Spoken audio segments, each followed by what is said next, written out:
Hey guys, welcome back to the channel. This morning we are taking on our largest concrete pour. Keith has bought some new equipment, so let's go take a look.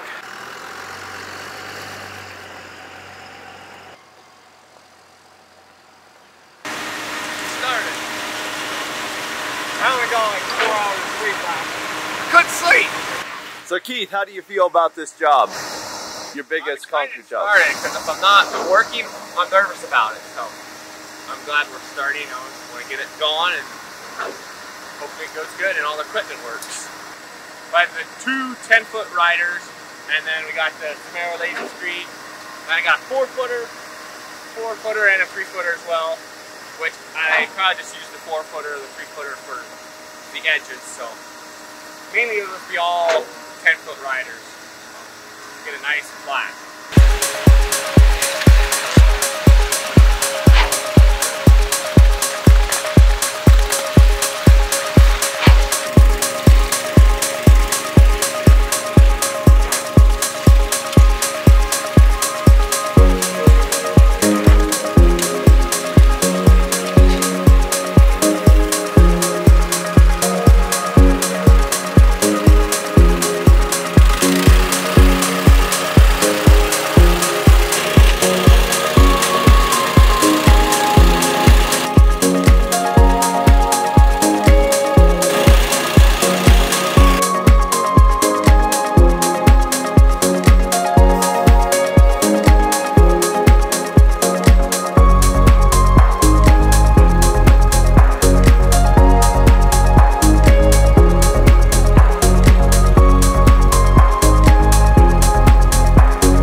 something like that. If we go too early, it'll make big old concrete rolls, and then you start to get an uneven floor. So it's kind of picky to know when to go on, because you don't want to go on too early, but you don't want to go on too late either. So yeah, I think it's about ready. You can see we have some full float marks that if we get on a little earlier, we could make it nice and flat.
Alright guys, we just got back from that slab. Keith, that was your biggest slab today, right? Yeah, it was. It was 13, just a little bit under 13,000 square feet. So, yeah, it was a little stressful, but it was fun. I bet you were sure glad for that second 10-foot rider, huh? Yeah, if we didn't have the second rider, we would have probably lost some of the slabs. So, yeah, first of all, we have both riders with pans, and then we switched one rider to blades, and then so one guy was panning, the other guy was with blades at the beginning. And then after we caught the pans were finished, we switched over to blades again, and then we were running blades and both finishing it. So we finished about 4 o'clock or so, so wasn't midnight again. Yeah. So what's the purpose of doing pans? Is that just so you can float better on top of the uncured? Or yeah. The pans will flatten it versus blades. They're more or less for finishing when it's at the right height and it's at the right flatness. Your blades will just make it smooth. The pans will make it, you know, take all the ripples and imperfections of your screeding out. So if you just put blades on right at the get-go when it's pretty soft, your slab will tend to be more up and down. You know, the pans just kind of want to dig holes and stuff, and so The pans just, you know, they're 5-foot pans, so you're spinning a 5-foot disc, so it just kind of like sands the concrete flat. So yeah, it gets a lot better slab if you use pans. So the laser screed did good too. So without the laser screed, we'd probably still be there screeding. That thing is so fun to watch. I mean, it just takes and makes it so perfect. Yeah, yeah. And then with the wide power trowels, that even adds to the screed too, because I mean you could get a good screed, but if you're finishing it with little walk behinds or smaller ride-ons, you just don't get that flat finish. So you can have a perfect screed job, and then you put a little walk behind, like a 3 or 4 footer on there, and you start to get up and downs and stuff. It's such a small area. Yeah, with the pans and 10 foot wide, you're taking 10-foot chunks out of the slab, so it definitely gets a better slab. So, in addition to all your shops and garages, or shops and pole barns, you do large concrete pours. And as you can see, Keith has all the equipment to do the large concrete. So anyway, if you want to see more concrete content, go take a look at our other videos. If you like videos showing how Keith does his concrete, how to use the laser screed, how he uses the 10-foot rider trowels, leave a comment down below and we will do more videos on those topics. So anyway, thanks a lot for watching. Hit that subscribe button and I'll see you in the next video.